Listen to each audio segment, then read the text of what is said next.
vídeo de hoje do canal do Nicola traz todos os detalhes sobre mais uma venda fechada no São Paulo. E falo sobre a tentativa do São Paulo em repatriar Antony, vexame na seleção brasileira sub-20 e muito mais. E aí pessoal, sou Jorge Nicola, bem-vindos a mais um vídeo do canal, sempre bom ter vocês por aqui. Sem perder tempo, pedir para deixar like, se inscrever no canal e ativar as notificações para te falar sobre a seleção brasileira sub-20 e também de Ramon Menezes. O Brasil fez história, mas negativa nesse sábado. Pela primeira vez ele foi eliminado na fase de grupos da Copa do Mundo Sub-20, derrota por 1-0 para a Espanha e a campanha tenebrosa, 1 ponto em 9 possíveis, tudo porque o Brasil empata com o México e perde para Marrocos e Espanha, última colocação do grupo. Repito, em todas as suas participações em Copa do Mundo Sub-20, o Brasil nunca havia sido eliminado tão cedo. E esse é só mais um dos vários vexames acumulados pelo técnico Ramon Menezes desde que passou a ocupar cargos importantes na CBF. Ele era, por exemplo, técnico da derrota por 6-0 para a Argentina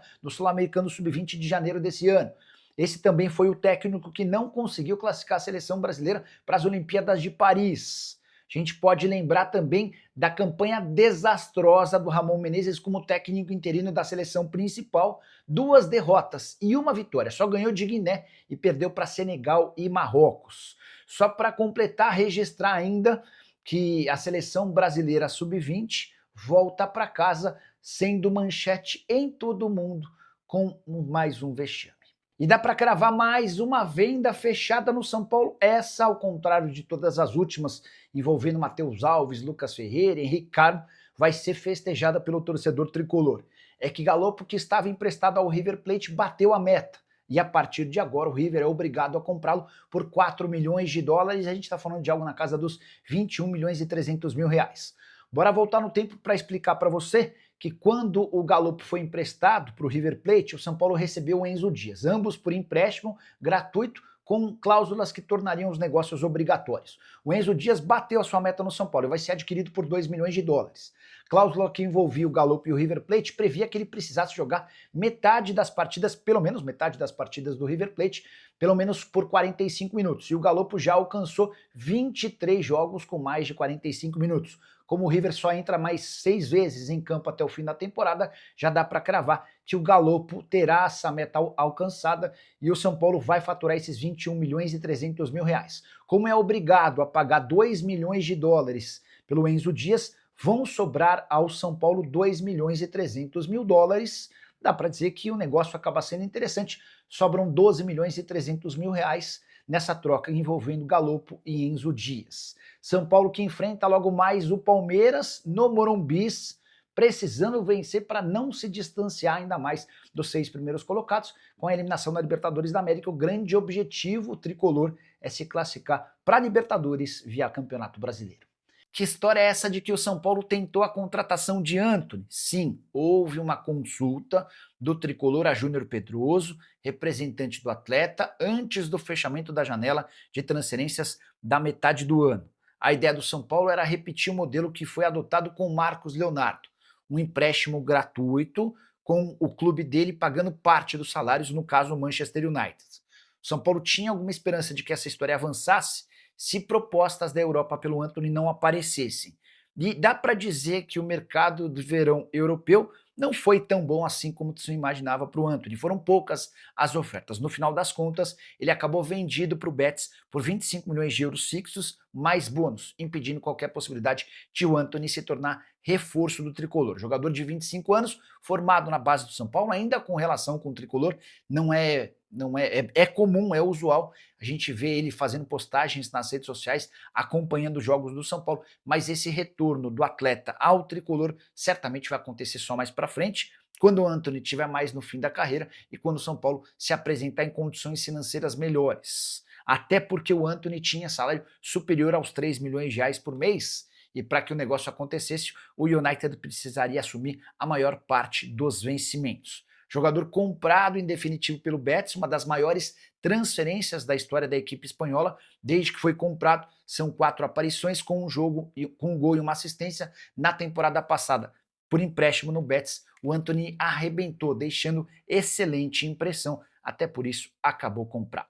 São Paulo que se prepara para o jogo contra o Palmeiras, clássico marcado para esse domingo. No Morumbis, a tentativa de uma nova vitória para aplacar de vez a crise que havia se estabelecido depois da eliminação na Libertadores da América. Quero falar agora sobre o São Paulo, mais especificamente de Luiz Gustavo, volante que reapareceu no time depois de quase 6 meses e esteve em outra função como zagueiro, deixou a melhor impressão possível para o técnico Hernan Crespo, para os dirigentes e também para torcedores. Havia contado para vocês que dentro do São Paulo existia um enorme desânimo em relação ao Luiz Gustavo, tudo porque ele conseguiu estar em apenas 2 partidas da atual temporada quando sofreu uma embolia pulmonar, que quase o impediu de continuar jogando futebol. Existia em algum momento até a possibilidade de o atleta se aposentar. Pois bem, ele retornou aos treinos de maneira mais gradativa nesse segundo semestre, foi começando a ganhar um pouco mais de condição e foi lançado diante de todos os problemas que o São Paulo tinha na zaga para o confronto contra o Fortaleza nessa quinta-feira. Vitória do São Paulo por 2-0, com o Luiz Gustavo tendo grande atuação. Ele foi um dos mais destacados jogadores do tricolor. Nem parecia que alguém com 38 anos de idade e que não jogava desde o dia 2 de abril poderia render tanto. E é por causa disso que o Crespo e os dirigentes do São Paulo não se cansaram de elogiá-lo diante da imprensa. Nesse cenário, se o Luiz Gustavo conseguir performar bem até dezembro, não se descarta a possibilidade de uma prorrogação do contrato. O vínculo se encerra em 31 de dezembro. O grande ponto é seu salário, R$700 mil por mês. Para de falar sobre o São Paulo, o presidente Júlio Casares quer separar o departamento de futebol do clube social. Essa é uma premissa de qualquer clube que se torna SAF. Você torna o departamento de futebol como um produto único e depois vende esse departamento de futebol para investidores. São Paulo ainda não chegou a esse ponto, mas o presidente Júlio Casares quer começar os trabalhos para a criação de uma SAF num futuro não tão distante. Em entrevista, o dirigente são paulino disse, abre aspas, eu quero uma separação jurídica e administrativa. Aí vou terminar meu mandato em 2026 deixando um legado. A verdade é que o Júlio Casares é a favor da criação da SAF, mas ele já percebeu que dificilmente conseguirá avançar durante o seu mandato para a concretização da Sociedade Anônima do Futebol no São Paulo por conta do veto do Conselho Deliberativo. Os homens que precisariam aprovar a mudança do estatuto são radicalmente contrários, não pelo bem do São Paulo, mas por entenderem que se tornariam peças decorativas dentro do tricolor. Aquela história dele ter uma carteirinha e poder eventualmente decidir sobre o futebol, marketing ou qualquer outro departamento passa a deixar de existir com a criação de uma SAF. Importante registrar ainda que o São Paulo está na frente de outros movimentos. Criação do FIDIC já garantiu cerca de R$150 milhões a mais 140 milhões para serem captados para pagamento de dívidas bancárias, entre outras pendências do clube.